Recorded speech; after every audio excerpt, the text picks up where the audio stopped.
All right, good day, good day. This transmission is titled The Gray Zone: Misunderstandings in Metaphysical Concepts and Misinterpretations and Why They Come About.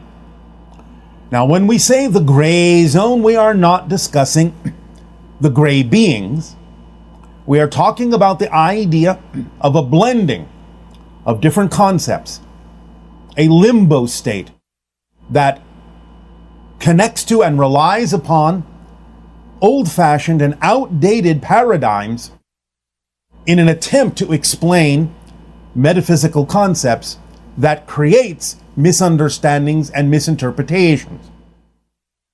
And we will provide the key to eliminating those misinterpretations, misunderstandings. Now, again, remember that there is a difference, as we have said, between the description of an experience, which is valid, and the description of the underlying mechanism that is creating that experience, which is also valid.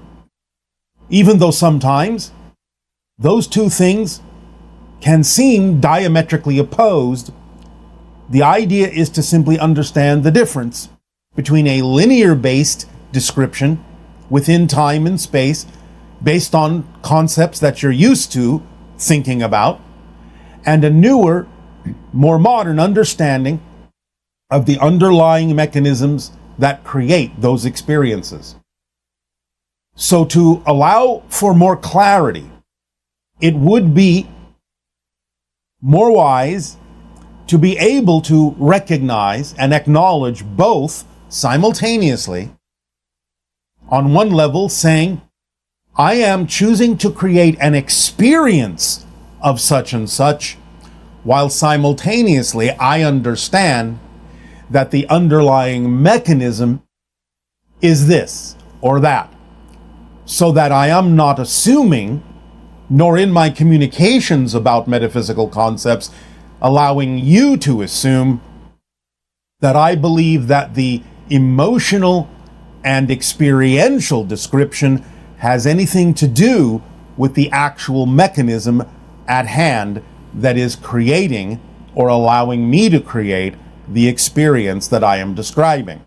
So that these two things can be acknowledged simultaneously as equally important, both the experiential description and the description of the mechanism, allowing you to have the experience while not allowing anyone to assume that you necessarily think that the description of the experience explains how the experience was created or why it's happening, thus creating more clarity, more distinction between those two states, so that you can use them more flexibly, and so that there is no confusion about what is actually being said.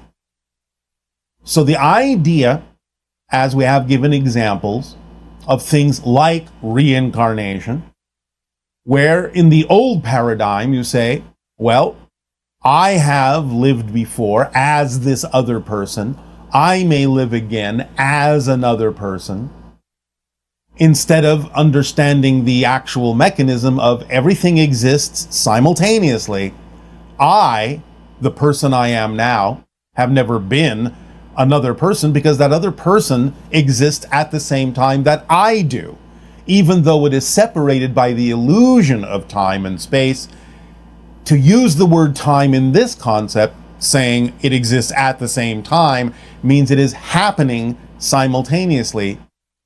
All things are happening simultaneously, all things existing in one single timeless moment that, when you look at it from a linear perspective, appears to be stretched out in a moment after moment after moment sort of paradigm. But again, thinking about it from a linear perspective, viewing it and attempting to describe it from the linear perspective of one life after another, while it can be created as an experience, is not a description of the mechanism since the mechanism is that everything exists all at once. But by stretching it out in a linear sense, you can create the experience of having had these other lives, when in fact what you're actually doing from the present is simply energetically creating connections to other lives that exist at the same time, other people that exist at the same time that you do, drawing upon those experiences, downloading their experiences to aid and assist you in the themes that you're exploring as this person in this life, while they may be doing the same with you, downloading your experience and information in whatever context works for them in their lives, because they exist simultaneously with you. They are not becoming you reincarnationally. You have not been them reincarnationally. You both coexist simultaneously and are sharing information in a dynamically, constantly changing web of informational exchange, energy exchange, experiential exchange, so that each of you can form the information and rely upon the information you need to explore the themes that represent who each of you distinctly are as individual aspects of creation. So the way that you can allow yourself to move forward with a clearer understanding of metaphysical concepts is to go back to the framework we introduced some time ago called the 5 laws. If you remember, the law is, number 1, you exist. Number 2, everything is here and now. Number 3, the one is the all are the one. Number 4, what you put out is what you get back. Number 5, everything constantly changes except for the laws. So when you use that as your basic framework, as your basic template to understand any metaphysical or spiritual concept, by comparing the metaphysical concept to the structure of the 5 laws, you can begin to realize the true underlying mechanisms as opposed to the description of the experience that you are having. For example, the first law, you exist. When you have a complete and deep understanding of what that means and how it means you cannot cease to exist, even though you may change your expression, you will always be you from your perspective experiencing things, that you cannot cease to exist, then you know that death is not the end of anything. It is simply a transformation into another state of being, be it physical or non-physical, doesn't matter. And therefore you can use that law to understand that there is really no such thing as death as you think you have understood it experientially from your linear perspective for thousands upon thousands of years. When you understand the second law, that everything is here and now, as we just described reincarnationally, you will understand automatically by your depth of understanding in that second law that there really can be no such thing as actually having been the other person, mechanically speaking. You can have that experience. You can always create the experience. But it is the fact, the mechanical fact, that everything exists simultaneously that allows you to have the experience of using and viewing that mechanism from a linear perspective that allows you to have the experience of having lived before, the so-called memory of having lived before, which is just your interpretation of the ongoing, presently existing energetic connection you have made to those other people, past or future. When you understand that everything is all the same thing expressing itself in a variety of different ways, then you know there is really no such thing as disconnection. You don't necessarily have to have the experience that you call disconnection, pain and suffering, because you know that you are always connected. Even if you create the experience of disconnection, you have to create that from the understanding that you are always connected. So you can choose how to use your connection, how to know that everything is one thing expressing itself in different ways, and that it is not possible for you to actually mechanically be disconnected from existence. But you can use it to create the experience of disconnection. Use it to create the experience of disempowerment. use it to create the idea that you lack trust, lack confidence. You can use it that way, but you have to understand that paradoxically, because everything is one thing expressing itself in a number of different ways, that you are just simply using that connection in a variety of ways that could be negative or positive, mechanically speaking. When you understand very deeply that what you put out is what you get back, you can understand that physical reality is a guiding mechanism that is showing you exactly a reflection of the vibrational resonance and frequency that you are giving off with your belief systems, be they conscious or unconscious. When you understand that change is the constant within creation, you understand that the changes you go through is your relationship to the thing that never changes, which is the structure of existence, which are the 5 laws. So it is a deeper understanding and a remembering of the 5 law structure that would act as a filtering system and a template for you to compare any metaphysical concept you come across to that structure, to see what metaphysical concepts are being thought of as a reflection of an experience, as opposed to how to understand that metaphysical concept mechanically, the underlying mechanism that allows you to have the experience.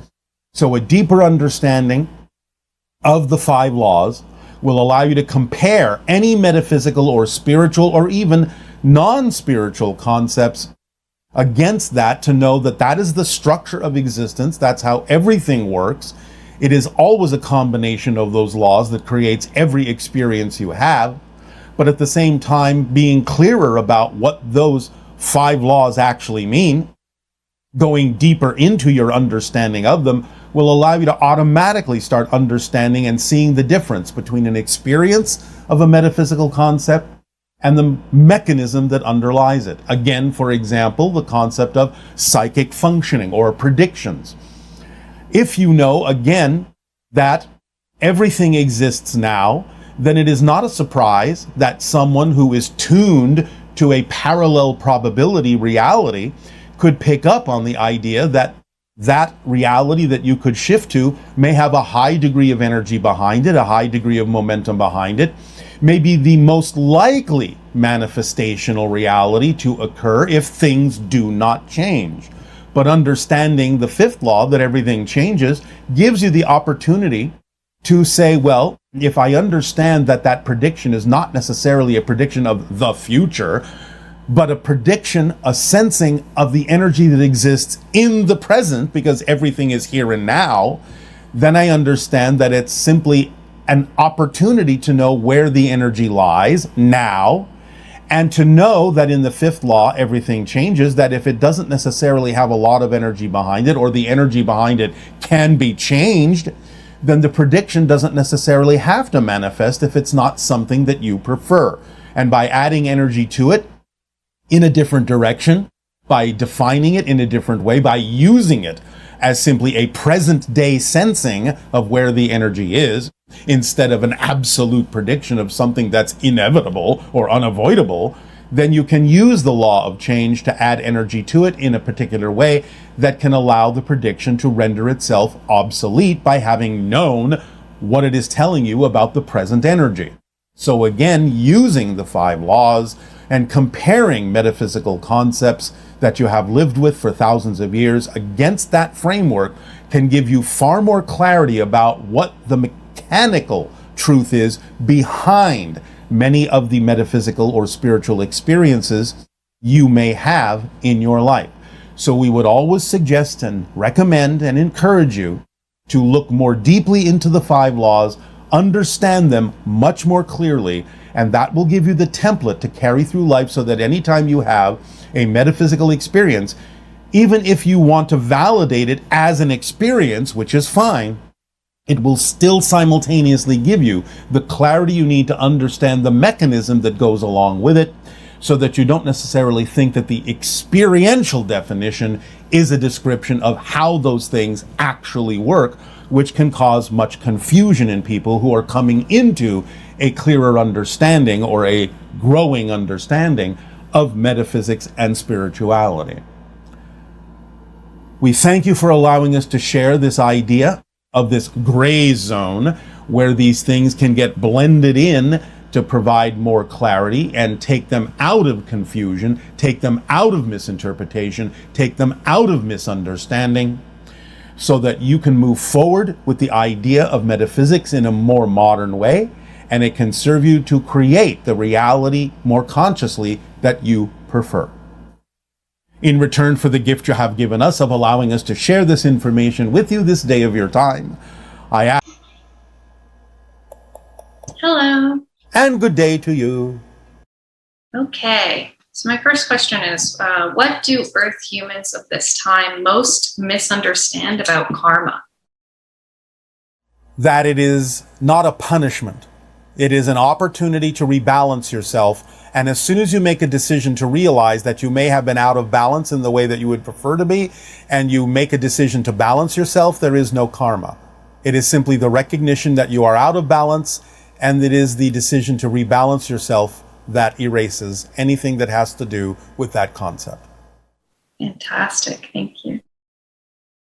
Do you have any information, clarification, or guidance to share on what we call walk-in souls or multiple souls that inhabit the same body at different times? Or it is not a different soul. It is more of the same soul, which of course will change the personality, which is why it makes people on your planet think it's a different soul, because now they're dealing with a very different person, but it's the same soul in a more expanded presentation. Okay, fantastic. Is there any guidance you can give on to help those people kind of go through that transition phase? Follow the formula. Okay. Is there any aspect of your teachings that you feel has been misunderstood by many receiving it? Several. Where would you like me to start? Wherever you feel. One of the ones that is the most prominent, is a lack of understanding of the precision required to really allow the formula to work with them, because many people will lock onto the idea and get very excited about acting on their passion, and they will completely ignore or dismiss or forget about the idea of all the other aspects, or have a very limited understanding of the other aspects, such as no assumption, no insistence, to the best you can, taking it as far as you can till you can take it no further, and the idea of remaining in a positive state no matter what happens. So many people will click onto the first one and go a little bit soft on the remaining attributes of the formula. Oh, I love that. Thank you very much. Yes. What is the most powerful action we can take right now to accept the higher frequencies that many of us have been feeling inundating us over the past number of months? Any action in the direction of your true passion. Because remember, the language of physical reality is physical action, not words. So if you are passionate or excited about something, even just a little bit more than any other choice, taking a physical action to the best you can in that direction is the next step on your path. Remember, your higher mind is communicating with you in energy, and your body translates that energy as passion. So when you take action on it, you're actually answering the higher mind, saying, yes, I heard you. And therefore it can send you more opportunities to take action on your passion. If you're not acting on your passion, it's not going to send you more opportunities. Why should it when you're not even acting on what it's already sent you? That's the most powerful thing you can do, is pay attention to what you are passionate about. Take whatever action you can take without assuming that the form in which the passion came is the thing that actually has to come to fruition, because you have no idea why it actually came in the form that it did. Just do your best to see if that's the form that needs to come to fruition, but never assume or insist that it must, because sometimes your passion will come to you in a form that will just get you to move so that you can wind up and be where you need to be, so that what really needs to happen can happen more easily. Fantastic, thank you. Is there any action hybrid children would benefit from their biological relatives taking? Well, certainly by communicating with them as best you can, whether in physical reality or in the dream state, loving them, sending them that kind of energy. And again, as always, following the formula, because that will allow your life to unfold in an automatic way that will more likely increase the probability of interacting with them in the future.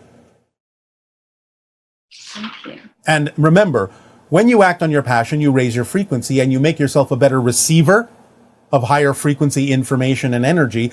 And therefore, by acting on your passion, you become a better antenna to know when they are actually sending you information, either through your consciousness or through synchronicity. You'll recognize when it's a message from them. Is there anything you feel would be helpful to share with me personally that I've not already asked about? Yes. Don't ask if you're missing something.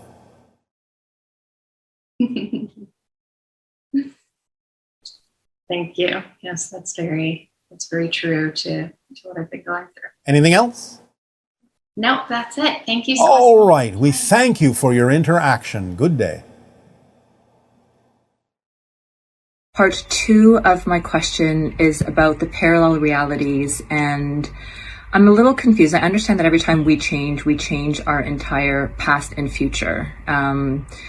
But when people make predictions, or like when you say that in 2030 we'll have open contact, or whatever the exact date was, I don't remember, how can there be a mass consensus or a collective conscious or collective reality if we're changing all the time? Like, who is that collective consciousness for? Like, if I hear you in this moment telling me 2030 or telling us 2030, but I make a change, am I even on that reality anymore?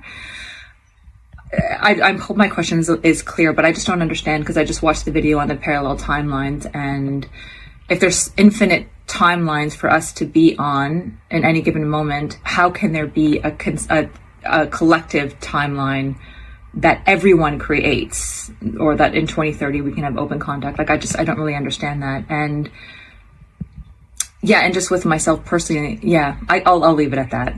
Okay, thank you so much, and good day. Bye. Because you agree to go as a group towards certain reality experiences. You simply navigate with your friends toward them so that you can experience a particular reality even as a group. So just because there are all these probabilities doesn't mean you're not making group choices as well as